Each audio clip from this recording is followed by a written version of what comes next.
¿Estás listo para entrar en la zona? Prepárate para aprender e inspirarte y desafiar tus límites, porque en este lugar el conocimiento se encuentra con el deporte, la tecnología y la mentalidad de los que nunca dejan de crecer. Esto es La Zona Podcast. ¿Qué tal, amigos? Bienvenidos otra vez a La Zona Podcast. El día de hoy estamos ansiosos, emocionados de poder tener una entrevista con un gran ser humano y un excelente profesional que es doctor en psicología del deporte y neurociencias. Es actualmente el director del departamento de neurociencias y de psicología del Club Atlético Nacional, pero que inclusive a lo largo de sus años él ha pasado por clubes profesionales de alto rendimiento como el Junior de Barranquilla, el Deportivo Cali, el Cúcuta Deportivo, por ejemplo, o inclusive clubes como en Argentina el Club Independiente. Entonces, liderando procesos también de la parte de psicología deportiva y de neuroentrenamiento en contextos de alto rendimiento. Con él vamos a estar hablando de el entrar en la zona, cómo es ese flow state y cómo a través de la tecnología aplicada al deporte, desde un enfoque de psicológico, podemos elevar el rendimiento de los jugadores, de los deportistas, y que puedan mejorar esa tensión y puedan llevar su juego al siguiente nivel. Así que, sin más preámbulos, empezamos. Queremos darle la bienvenida al doctor Carlos Alberto Gutiérrez. Carlos, ¿cómo has estado? Todo muy bien, gracias a Dios. Gracias, José Agustín, por la invitación para hablar de este tema que nos apasiona tanto, como es la mente del deportista, la mente del jugador de fútbol, todos los procesos psicológicos que conlleva la práctica de un deporte tan multitudinario, tan acogido en no solamente en nuestro país, sino en el mundo entero. Y bueno, vamos a hablar sobre eso, vamos a hablar sobre todos los aspectos mentales que son inherentes a esta práctica deportiva.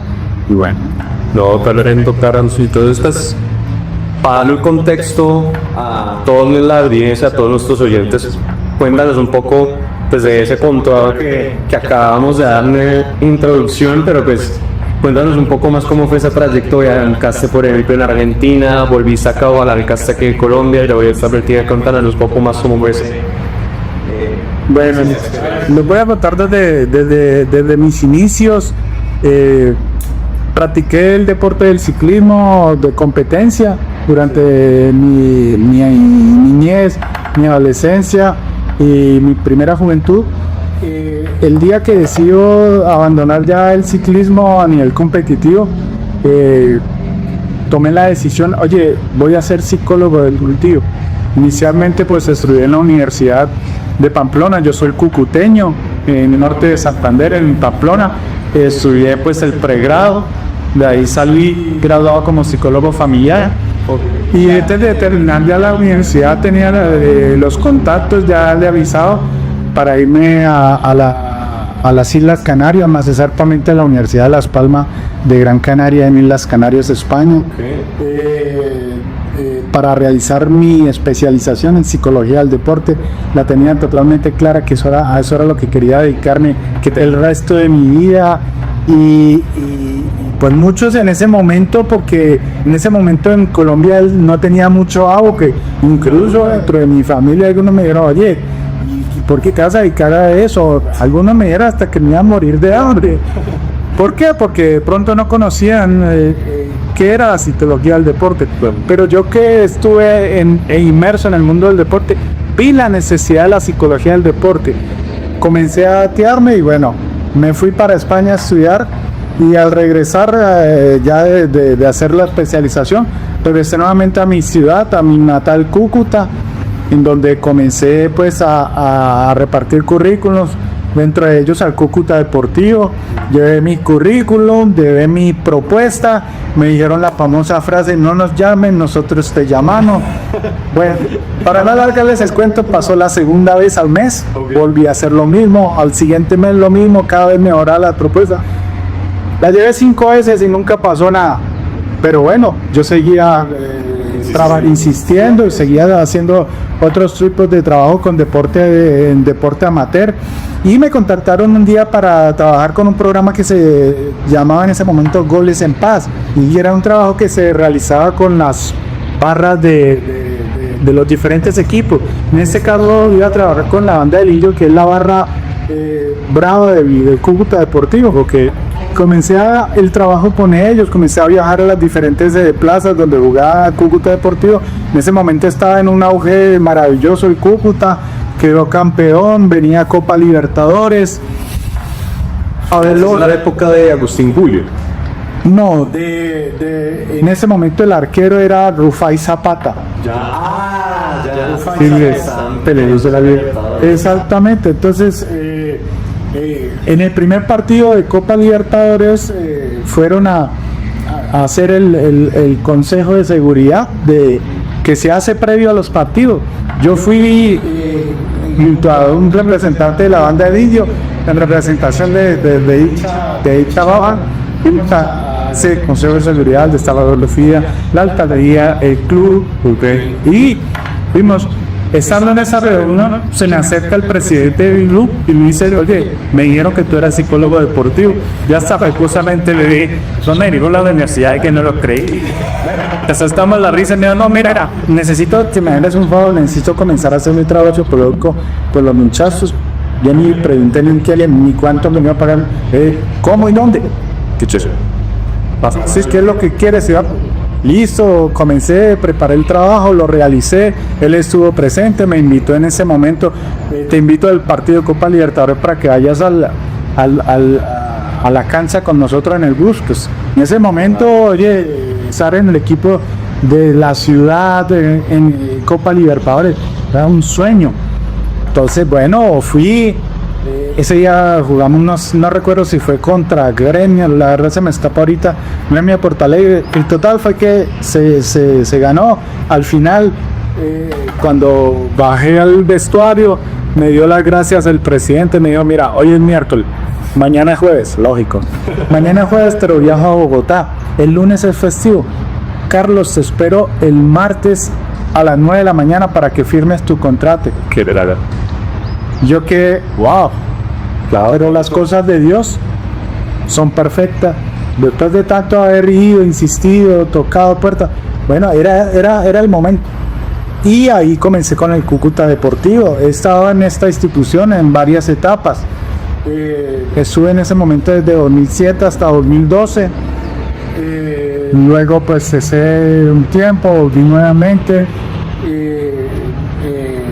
También me fui a hacer otras labores y ya en el 2017 el profesor Fernando Velasco me vuelve a acercar junto con el presidente José Augusto Cadena, me da el aval, comienzo a hacer este trabajo y ya fue en 2018 donde conozco a un profesor que marcó mi carrera de una forma muy positiva, como lo fue Lucas Andrés Pucineri, el cual llegó a Cúcuta Deportivo a dirigir. Recuerdo como si fuera ayer el primer día, eso fue un 7 de enero, cuando nos presentaron, me dijo, doctor Carlos, ¿me puedes esperar hasta el final? Yo quiero hablar con vos, pero no quiero hacerlo de carrera. Pues yo le dije, claro, no hay ningún problema, esperé que se sublimara algo y hiciera la atención a los medios, todo.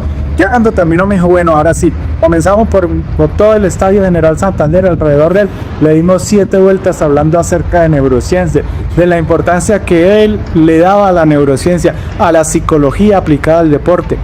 Y bueno, comencé ese trabajo con el profesor Pucineri. La verdad fue un trabajo maravilloso donde me dio todo el espacio necesario, donde le daba la importancia a los trabajos de neurociencia y de psicología del deporte. Y bueno, afortunadamente se hizo una campaña inolvidable, se logró el ascenso, se hizo campeón de Belicisio Acuiri, entraron a 22 fechas de dígito, bueno, una campaña con un 78% de rendimiento, que es bastante alta. Al final de ese 2018 se asciende, el profe Pucineri se va a Deportivo Cali y promediando el mes de febrero, yo seguí en Cúcuta Deportivo promediando el mes de febrero, ya casi para comenzar en marzo. Estaba trabajando ahí con el profesor de Sebastián Méndez, de Gallego Méndez, con quien también hubo un feeling interesantísimo. Pero, claro, porque casi siempre en el sur del continente ya está institucionalizado todo el trabajo de psicología del deporte y de neurociencia. Ya nos llevan años luz en ese aspecto. Y me invita al proceso del Deportivo Cali. Y bueno, le dije, profe, con todo gusto. Me fui a Deportivo Cali, fue un año también muy interesante, donde se logra promover muchos deportistas jóvenes, donde se logran promover también algunas apuestas que trajeron en su momento jugadores y que resultaban interesantes, que luego se fueron a diferentes fútbol a nivel internacional, a jugar a diferentes lados. Y el profe renuncia a final de año, cuando ya termina. Y pues yo seguía como empleado del Deportivo Cali, ya no era de un cuerpo técnico, sino que iba a continuar institucional. Y fue el 28 de diciembre de ese 2019, cuando estaba en mi natal Cúcuta jugando el partido de despedida que realizan allá para las personas que trabajan en fútbol profesional, tanto futbolistas como partes de staff de diferentes equipos. Cuando me suena el teléfono y contesto, y era el profesor Pusineri, me dijo, Guti, como todo el mundo me conoce como Guti, me dijo, te invito al proceso, te gustaría venir al proceso independiente. Y la verdad no lo pensé 2 veces, porque siempre he sido un fuerte admirador del fútbol argentino, me encanta el fútbol argentino. Y tener esa posibilidad, pero con el rey de copas, Independiente de Avellaneda. Y me dice, oye, pero tú eres institucional de Cali, acá esto puede llegar a ser un tiro al aire. Claro. Yo le dije, profe, no importa, nunca me lo perdonaría no aprovechar la oportunidad de ir al fútbol argentino, en ser el primer psicólogo deportivo colombiano que está en un club, y no en cualquier club, en uno de los 3 grandes de Argentina. Le dije, no, profe. Me dijo, bueno, ¿y cuándo te podría tener? Yo le dije, profe, si me compras el pasaje para mañana mismo. No, pero son las fiestas, ellos le llaman la fiesta a la parte de Navidad. Yo le dije, no, yo no tengo problema por eso, profe, no te hagas el lío. Entonces me dijo, no, mira, vamos a hacer una cosa. Más bien, te la pasas allá con Dianita, es mi esposa, con Dianita, tus hijos. El 31 haces el abrazo y te vienes el 1 a las 6 de la mañana. Dile, problema. Y así fue, me fui para la Argentina, la verdad desarrollé una labor que sé que fue bastante interesante, tanto para el club como de crecimiento personal. Y luego, cuando llego a Colombia, me invitan al proyecto del profesor Juan Cruz Real, me invita el profesor Cristian Meliá, el preparador físico con el cual íbamos a venir a contar con Cúcuta Deportivo. Voy a Junior de Barranquilla. Estoy durante ese 2022 con el profesor Real, y al finalizar ya me voy para Cúcuta.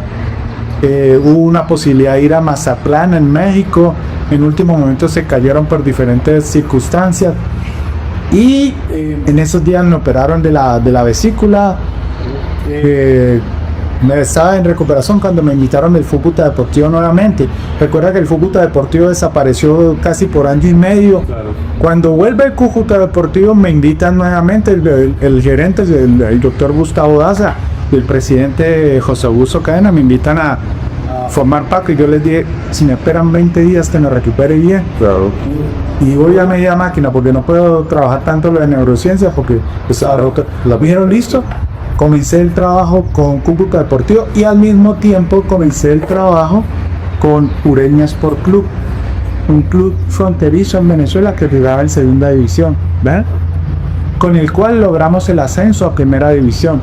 Y eso en Venezuela. Así ese año tenía pues unas expectativas de José y audiencia de ser campeón en dos países diferentes.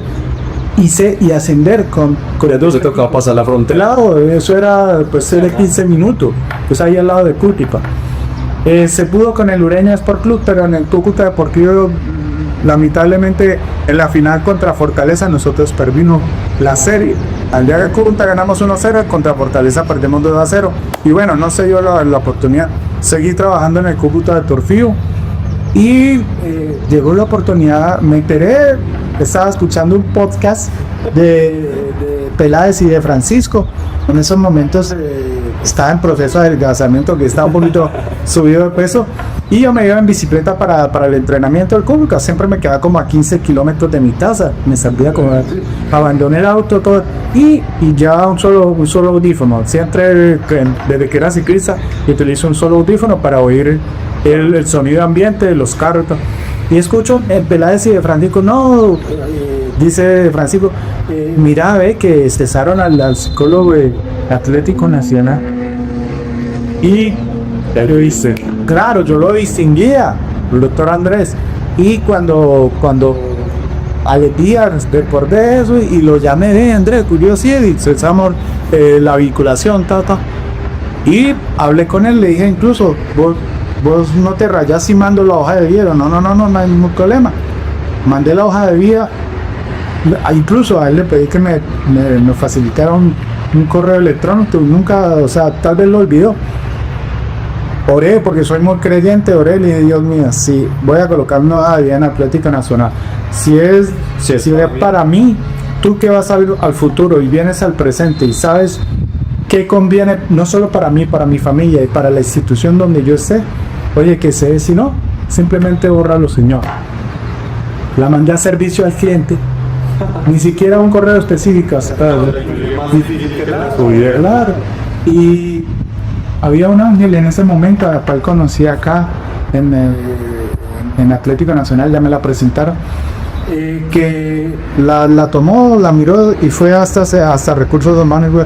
Oye, ustedes están buscando psicólogos, se me acaba de llegar esta ahorita de bien, está como gordita, así les vi. Yo digo, pues ya tenemos los candidatos, tú lo más a ver. Cuando llegué ese día, llegué del entrenamiento del fútbol deportivo y dije, voy a hacer una hora de Steam. Bajé al primer piso y ahí tengo la bicicleta de Steam. Ya cuando me voy a montar, oye, me llamaban, número desconocido, contesto, aló, hola, mira, soy fulana de tal de Atlético Nacional. Uy. Entonces me dice, Montecoto hoja de vida, ¿estás dispuesto a hacer un proceso de serviente? Y yo dije, para no alargar inventos, fueron 3 meses en ese proceso de selección.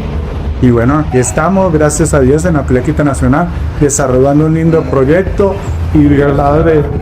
Y gracias a Dios por la oportunidad. A mí me permite que este trabajo te conocen. Padre Celestial, hermana, Dios. No, quería para todos los oyentes, eres un velodo de nosotros.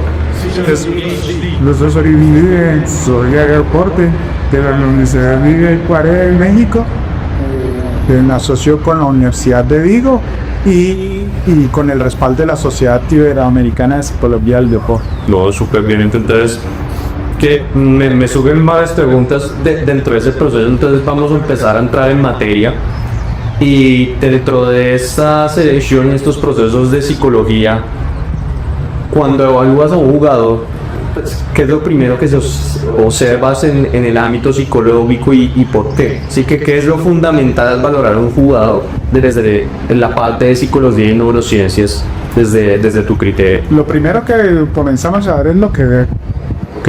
Porte y actitud. Como es su porte, como es su actitud. Desde ahí ya comenzamos a desglosar todo lo que conlleva desde la parte mental al futbolista.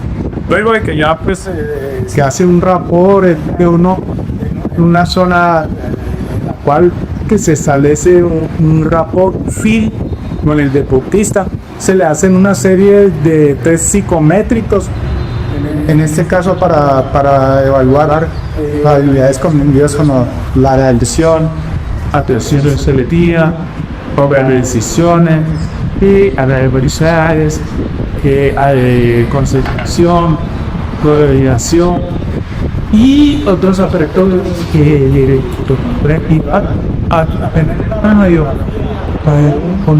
como un mosquero de cómo encontramos al futbolista o al deportista en ese momento. Es como cuando tú vas al médico general y te manda exámenes de sangre. ¿Para qué? Para poder hacer un chequeo más a fondo y saber cuál es tu estado. Lo mismo hacemos en la parte de diagnóstico. Y dentro de ese diagnóstico, ¿cuál ha sido una creencia que has demostrado en los textuales y del cuerpo técnico de los que has estado? La más suerte, y es quitar el mito, de desmitificar de que la psicología es para los locos. La gran mayoría no solamente de futbolistas, de deportistas, le hablan del psicólogo. No, yo no soy loco. No. Para. Yo soy psicólogo deportivo y si llego a encontrar algún tipo de patología psicológica, psiquiátrica, lo primero que hago es remitir a un psicólogo clínico o al psiquiatra o donde tenga que remitir, ¿ve? Pero desmitificar que la psicología no es para trabajar, la psicología deportiva no es para trabajar todas estas cosas. Incluso muchas veces cuando son problemas de tipo familiar, incluso hacemos la remisión a un psicólogo familiar para nosotros centrarnos única y exclusivamente a todo lo inherente a la práctica y el rendimiento. Para que vino súper bien. Y dentro de eso, ponerlo, ¿qué aprendizaje que tú tuviste y viste que haya cambiado como esa práctica o ese modo operandi que, por ejemplo, vos estás valorando y haciendo un diagnóstico jugador, pero que de años y años de investigación, que siempre pues obviamente están saliendo nuevas cosas, como algo que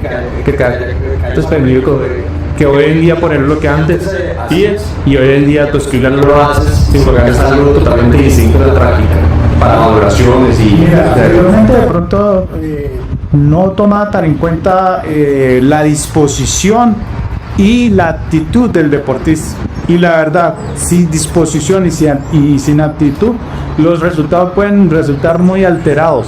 Claro. ¿Ves? Entonces es importante establecer con el deportista que cuando venga a presentar todo este tipo de test, a responder los test o a hacer la práctica en cuanto a la neurociencia para medir los tiempos, velocidad de reacción, procesamiento, todos estos aspectos, venga con una muy buena disposición, una muy buena actitud. Por eso primero se les indica, se les hace una explicación acerca de qué es lo que vamos a realizar. Porque es que he visto que en la práctica deportiva, no solamente en la psicología del deporte, sino en otros aspectos, simplemente ven, coloca la mano, hace esto, y el futbolista no lo dice porque... Pero cuando tú llegas y le replicas y le indicas cuál es el ejemplo de lo que está realizando y luego vienes y le socializas los resultados, entonces ahí también eso va a ser una relación de que haya bien el porqué de esa evaluación. Y antes de cada ejercicio, perdóname que me salga un poco de la evaluación, pero antes de cada uno de los ejercicios que se lo programa, también se le indica, se le da una explicación, incluso muchas veces se le envía a su WhatsApp el PDF o el video, qué es lo que vas a hacer, para qué lo vas a hacer y cuáles son los objetivos o los resultados que se buscan a través de este tipo de ejercicios. Sí, nos súper interesante. Ahí vamos a ondearte, ya que nosotros aquí en la zona, pues como el nombre lo indica, buscamos a través de la tecnología y el deporte elevar pues el estado mental que se conoce y es como flow state, o pues en algunos deportes conocido como entrar en la zona, y se describe como un estado de concentración tan elevado, tan focalizado que todo se integra, lo físico, lo técnico, lo táctico, incluye lo psicológico en el rendimiento del atleta. Y hay dos grandes vías que lo favorecen, que es el entrenamiento de concentración, técnicas de concentración específicas para la competencia, donde ahí, por ejemplo, nosotros hablamos de un concepto que son las rutinas previas al rendimiento. ¿Qué rutinas hacen? Esos hábitos, como esos mantras que normalmente los jugadores tienen, que evitan que los atletas dirijan demasiada atención a la mecánica de las habilidades y que simplemente ya casi como que lo tienen en automatizado, no tienen que pensarlo, sino simplemente vivirlo, ¿sí? y fluyen dentro de la actividad. Dentro de eso, queremos preguntarte a ti, Carlos, para ti como psicólogo, como doctor en psicología del deporte, ¿cómo le explicarías el entrar en la zona juvenil versus, por ejemplo, a un veterano? ¿Y qué señales conductuales o fisiológicas indican que el estudiante está cerca de entrar en esa zona? Mira, lo primero que tenemos que trabajar con el deportista es concientizarlo de la importancia de una activación mental previa a la competencia o incluso entre la competencia. Cuando tú le psicoeducas al deportista acerca de la importancia de entrar en la zona, entrar en este flow, de que a través de un trabajo a lo largo del tiempo deportista y terapeuta puedan realizar un descubrimiento de cómo yo entro en la zona, en el caso tuyo que eres el deportista, cómo tú entras en la zona, porque una cosa es cómo entra José Agustín, otra cómo entra Carlos, otra cómo entra Gabriel. Cada uno tiene una manera diferente de entrar en la zona y de mantenerse en la zona. Entonces, a través de un trabajo de descubrimiento de qué es lo que te lleva a ti a concentrarte más, te voy a citar un ejemplo. Estamos en un vestuario de un equipo de fútbol y hay algunos que de pronto entran en la zona escuchando música rock, otros que reggaetón, otros de música cristiana. Hay algunos que se ponen a jugar fútbol, tenis, y eso los lleva a entrar. Otros que les gusta mucho trabajar la parte de la neurociencia, fabuloso. Y algunos otros llegan y se ponen a leer la Biblia, y eso los ayuda a entrar en la zona. Y cómo mantener la zona. Entonces es muy importante, así como se hace un calentamiento, donde entra calor, desde la parte física. Oye, el cerebro cambia un poquito. Y eso es una de las fuerzas del cerebro que más compite, claro, el otro digo. porque de acá es donde van codificadas todas las respuestas de los estímulos. Se dice que aproximadamente el 80% entre un 70 u 80% de los estímulos que llegan a nuestro cerebro para la práctica deportiva, vamos a hablar exactamente del fútbol, vienen a través del órgano de la visión. Entonces es importantísimo, y también es importante integrar todos los demás órganos de los sentidos. Es importantísimo saber cómo llevarle la mejor información al cerebro. Si nosotros le llevamos una buena información al cerebro, si aparte de eso nosotros con el deportista logramos hacer buenas rutinas, por ejemplo, de respiración, y que esta respiración le permita llevar buen oxígeno a sus pulmones, y que allí en tus pulmones, si este oxígeno se distribuya para dos partes muy importantes. Una, para los músculos, porque el oxígeno en los músculos es como la gasolina en los automóviles, es la potencia como tal, primera. Pero yo considero que de pronto igual o más importante es que viaje buen oxígeno a nuestro cerebro, y el cerebro oxigenado tiene la posibilidad de tener una mayor respuesta, una respuesta más asertiva y acertada en cuanto a los estímulos que está recibiendo.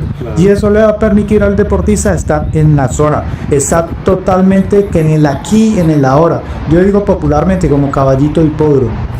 Así que al cual tú ves los caballitos en los hipódromos, tienen una aletita, no es para que sea más bonito, para que estén en el objetivo. Eso mismo tenemos nosotros que para mantener la zona, y sí que es importante, y la verdad es una de las deficiencias que al inicio de cualquier trabajo psicodeportivo podemos encontrar en los deportistas. Que no entran tanto en ese estado. Sí, no entran tanto en ese estado, y a veces les cuesta 2, 3, 5, 10, 15 minutos del partido, y ya cuando vamos a ver o vamos abajo o las cosas se están poniendo cuesta arriba. Y que entran a la zona tal, y cuando ya entraron en la zona ya los demás ya están carburando totalmente. Claro. Y de esas, vos hablabas de la rutina, de rutinas previas como la respiración.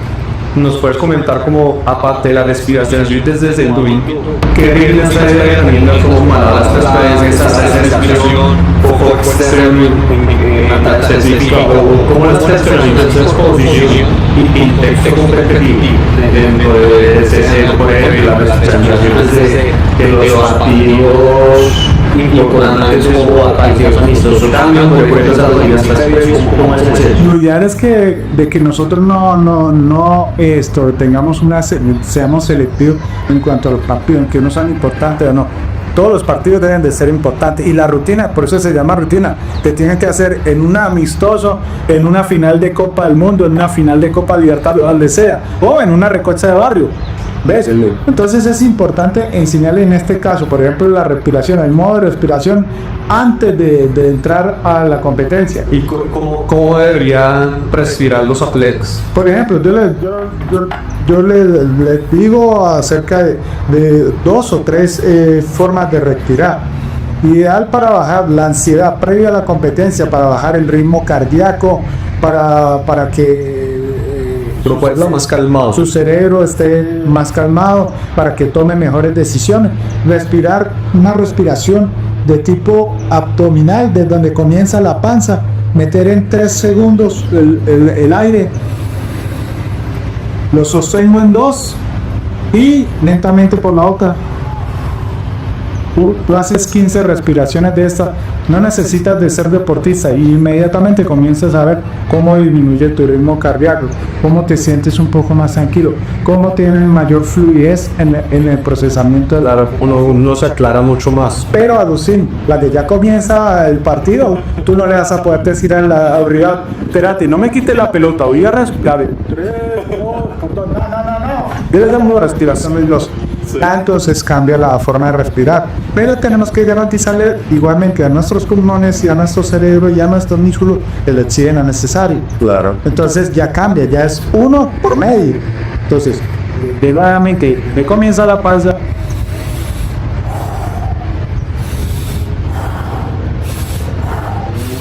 Porque esta es la gran mayoría de deportistas, y hablemos del fútbol, desde las escuelas de formación porque no les enseñan a respirar y termina siendo, yo les digo, la locomotora o ilusión, pero no, dando más oxígeno el que mete. Entonces, ¿qué oxígeno? Agarra tu cerebro, tus pulmones, a tu y se empieza a dar paz, claro, ya comienza a aparecer más la fatiga, porque al no tener esta potencia del oxígeno, la fatiga es más inminente, más rápido, Llega más rápido y tú haces esto. y al estar fatigado comienzan a disminuir los niveles atencionales, los niveles de coordinación y muchos aspectos que son muy importantes en la práctica.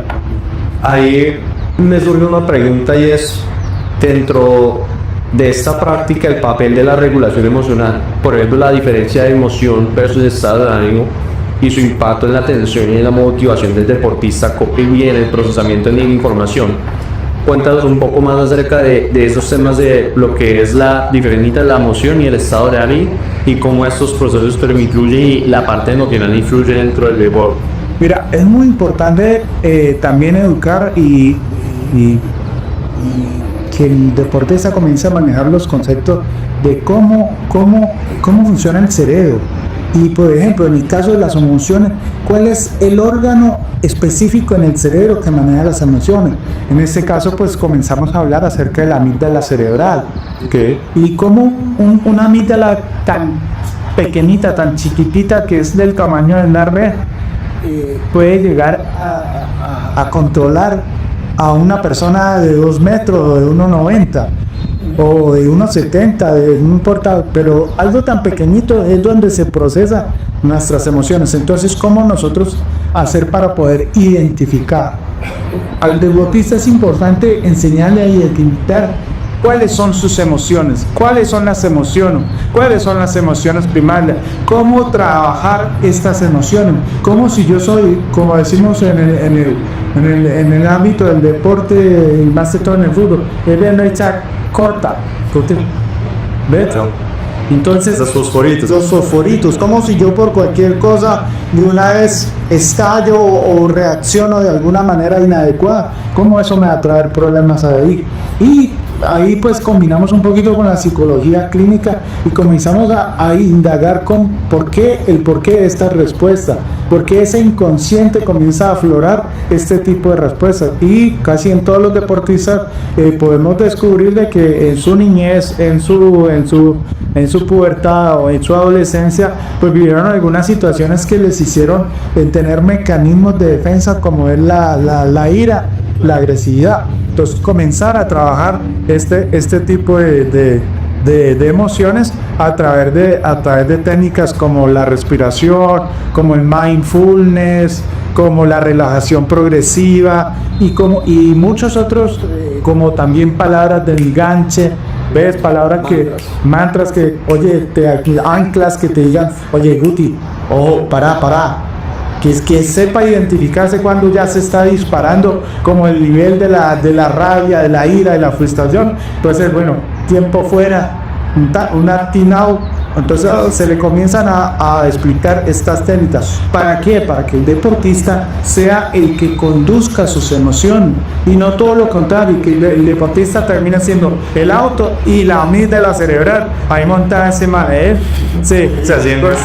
haciendo estragos. Sí, y ha pasado. Si tú no es un ejemplo, si me dicen Ah, sí, la final del mundo. En la final del mundo. Y si tú nosotros, de ejemplo, Edison Cavani en la Copa América, creo que fue de Chile, donde el proctólogo Jara le tocó sus partes íntimas, o el video de Valderrama, cuando Mitchell llega y le toca en 3 ocasiones los testículos. ¿Qué era lo que quería Mitchell? Provocarlo, que le diese una piña, que fuese un penal, o que le sacaran tarjeta roja. ¿Qué es lo que se debe? Tratar de darle herramientas para que ellos sepan controlar, primero que todo, que logren identificar y que logren controlar las emociones, y que más bien esos estados de rabia, de ira, de ansiedad, los canalicen hacia otros aspectos como la motivación, como la competitividad, sin necesidad de ser agresivos. No, profe, eso está bien interesante. Eso me lleva mucho también a pensar acerca, si aquí en la zona nosotros desarrollamos con la Universidad del FC Barcelona una tesis que era la tecnología y ciencias aplicadas al deporte para el desarrollo de estados de flujo mental, o el entrar en la zona. Nosotros desarrollamos una metodología que se llama ECA, es estímulo cognitivo atencional, y cómo a través de estos estímulos cognitivos atencionales podemos trabajar las 3 habilidades que más amplifican a mí ese estado, que son reconocimiento de patrones, la predicción a futuro y el procesamiento de la información, que se ha evidenciado que cuando las personas entran en la zona, esas 3 habilidades mensales se amplifican impresionantemente, que están tan inmersos en una situación que, exacto, uno no tienen esa emoción, no son fosforitos, sino que simplemente ejecutan. Pero esos son los jugadores más letales y más peligrosos, porque pues tú no los puedes de casillas. Ellos simplemente van a seguir y te van a hacer el gol. Dentro de eso, profe, hemos visto como diferentes estímulos y hemos registrado métricas que se integran a unos conceptos que nosotros trabajamos, que son las SSPs, que son situaciones simuladas preferenciales, que es simular los aspectos que se van a dar en competencia, pero pues en un ambiente controlado, ¿cierto? Y la lógica del microciclo estructurado para planificar cargas, no solo del ámbito físico, sino también las cargas a nivel mental. Desde tu práctica, ¿qué métricas cognitivas y como técnico-tácticas en transferencia al juego, por ejemplo, tiempo de impacto, la precisión al ejecutar una tarea, cuáles son las que tú valoras más o se enfocan más los estudiantes, y cuáles son las que, por ejemplo, hacen mucho más ruido?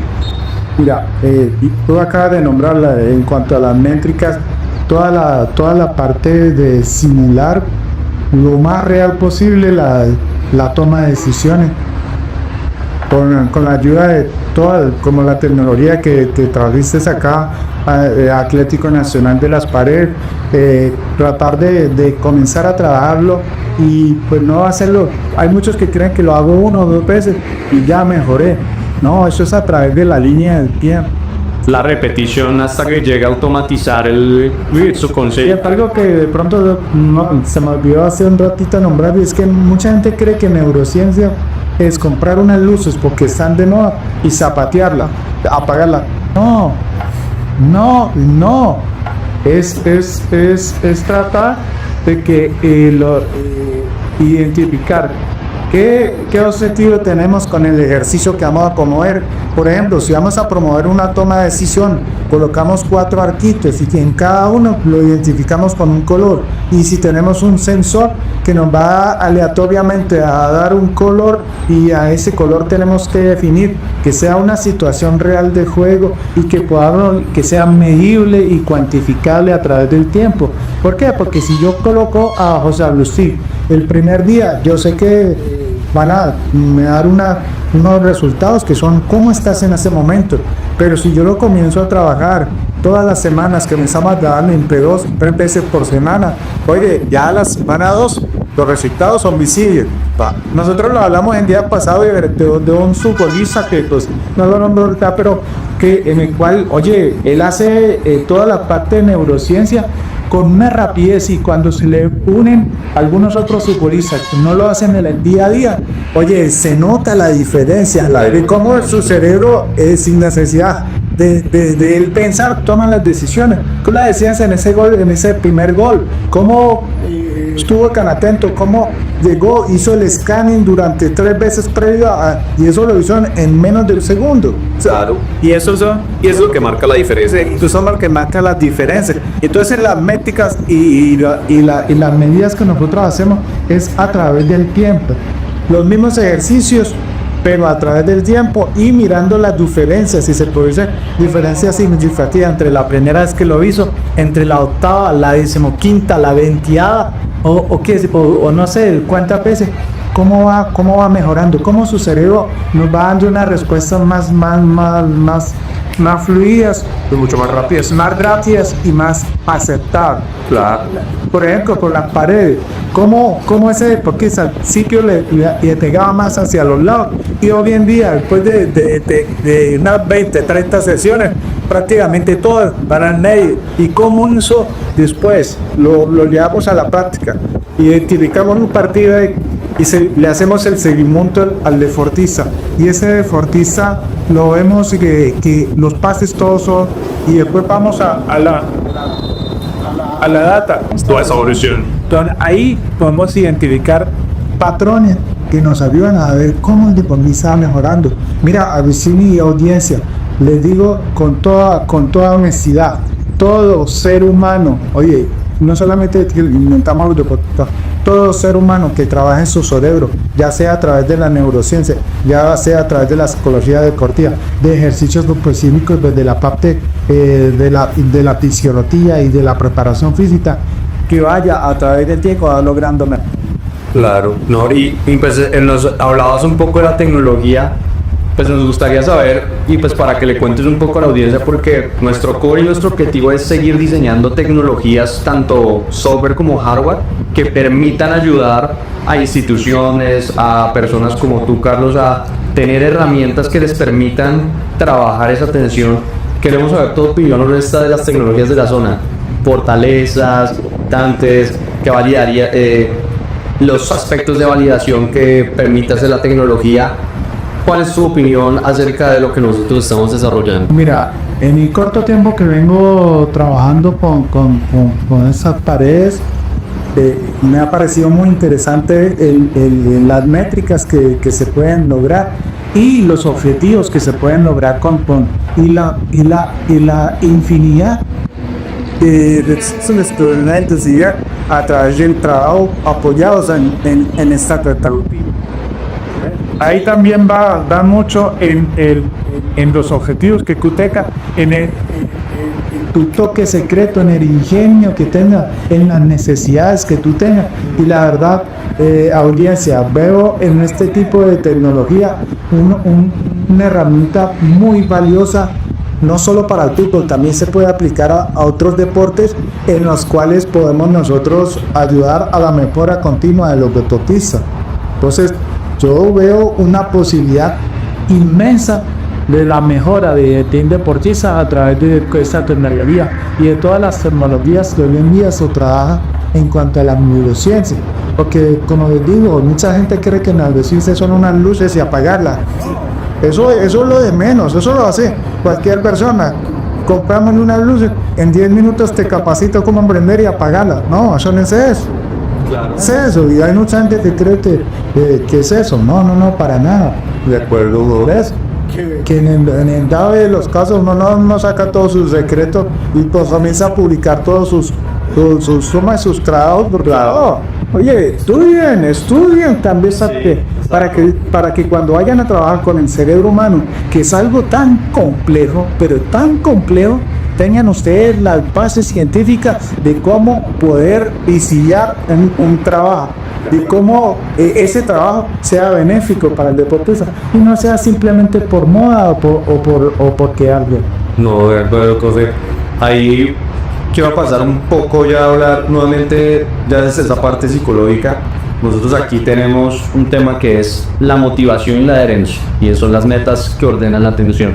La motivación se potencia con metas bien diseñadas. Las metas difíciles y específicas mejoran el rendimiento y ayudan a enfocar la atención, sostener el esfuerzo y planificar acciones. Además, conviene formular metas positivas y de proceso. En población general informativa, el enfoque SMART es el que más se ha visto que que funciona. Las siglas de SMART es, la S es de specific, de que sea específica la meta. Mientras más clara y específica sea la meta, pues mucho más probable que se cumpla. Estamos con la M, que es que sea medible, que si no se puede medir el proceso, pues la meta pues no pierde interés. Tiene que ser medible y cuantificable. Total. Y está la A, que es relacionada a la acción, to action. Y son tareas que lo lleven paso a paso más cerca a la meta. ¿Qué acciones te llevan más cerca a cumplir esa meta? Y por último, tenemos la R de realista, que pues, tienen que ser metas que uno realmente pueda alcanzar a medir y uno pues dentro de sus atributos físicos y mentales pueda cumplir. Y por último, que es la T de tiempo, que es más que todo el timing o la programación de este enfoque de esas metas que deben cumplir cierta actividad física diaria, lo que vos decías de al cabo de 12 semanas, 8 semanas, un plan de trabajo programado que les permita pues medir esas cosas. ¿Cómo estructuras metas en fútbol formativo y en fútbol élite para impulsar el rendimiento sin subir la ansiedad, Carlos? Mira, tú nombras algo que es muy importante en cuanto a las metas, tanto para fútbol formativo como para fútbol de alto rendimiento, que sean metas reales. Metas reales. Oye, yo si yo soy un central, yo no puedo decirle que voy a hacer 50 goles en una temporada. Claro. Entonces tengo que tener metas reales, metas que sean medibles, cuantificables a través del tiempo y que sean muy acordes a mis posibilidades. O sea, en el aquí, en el ahora. Porque puede ser que dentro de 1 o 2 años yo ya haya logrado un nivel aún mayor superior, haya pasado a un nivel superior, haya tenido un salto de calidad y las metas tienen que comenzar a cambiar. Tienen que establecer metas a corto plazo. También con las mismas características, reales, medibles y cuantificables. Metas a mediano plazo, que son más o menos a 3 años. Metas a 5 o a 10 años, que son a largo plazo. Entonces, comenzamos a estructurar estas metas. Con los chicos de formativa se trabajan las metas tanto a corto y a mediano plazo. Y con los futbolistas ya de elite, los resultados en el fútbol de alto rendimiento se lo son todo. Entonces se trabajan más metas a corto y a mediano plazo, más que todo a corto plazo. Entonces es muy importante llegar a todos los juegos, a todos los partidos con un plan de partido, con una meta de partido. Yo no puedo llegar a un partido, vamos a ver qué pasa, vamos a ver qué me sale. No, yo tengo que tener estructurado, ver lo que voy a realizar, cuál es mi meta principal, cómo la voy a buscar esa meta, qué objetivos tengo para conseguir esa meta, pero cuáles atributos tengo para conseguirla o en qué aspectos debo trabajar aún más para llegar a conseguirlas también. De ahí hablabas mucho de esas metas, de cómo alcanzarlas. ¿Cómo usas, por ejemplo, metas positivas y de procesos de qué hacer para canalizar la atención en momentos críticos, por ejemplo?